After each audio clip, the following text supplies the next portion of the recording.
One of the 5 state questions Oklahomans will vote on November 6th would expand the rights of victims in criminal trials. State Question 794 would convey new and expanded rights to victims of crime and those directly harmed by crime.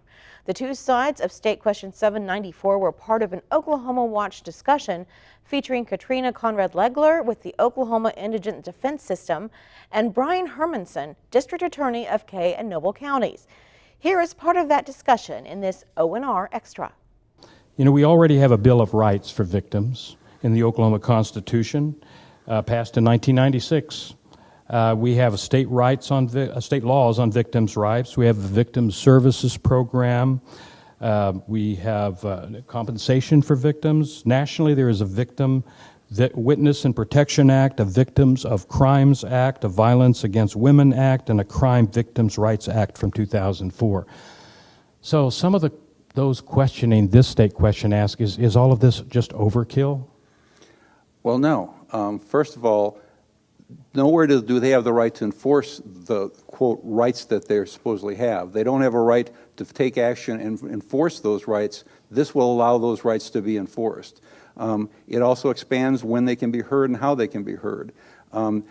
No bill cannot be made better. No constitutional provision cannot be made better. This will make it a better constitutional right for them, a right that cannot be taken away.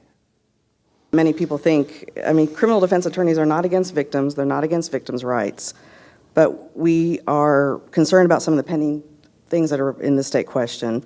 I think primarily we're concerned with that the things that are in there will slow down the process. It's already very slow as it is in the criminal justice system. It'll gum things up more, and we're worried about the costs that will be coming with the charges with the state question.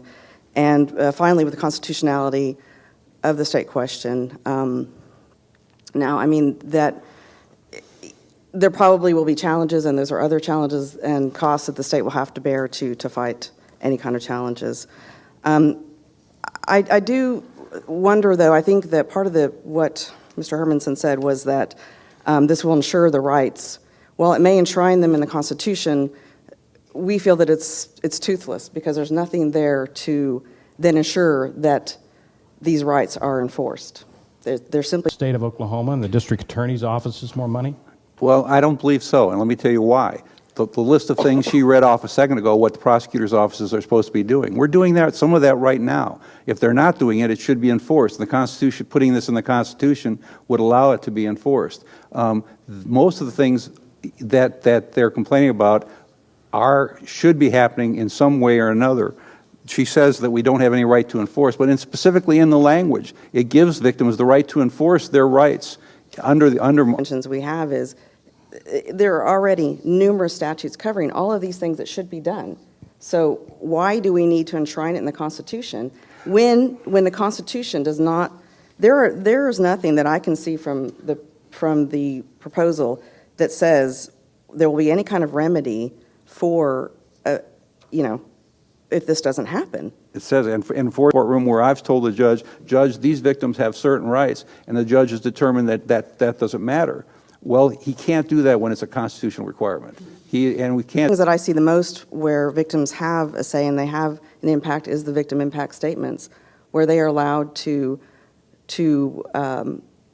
write a statement and read it into the record, and that could be at sentencing, that can be to the jury, depending on what kind of proceeding it is. I think that's very powerful there, and I just simply don't see where, if your offices are charged with notification and other things like that, we have victim impact statements that are already allowed. Victims are allowed to and are supposed to be notified for parole hearings. These things are already all in the statutes. They are all there.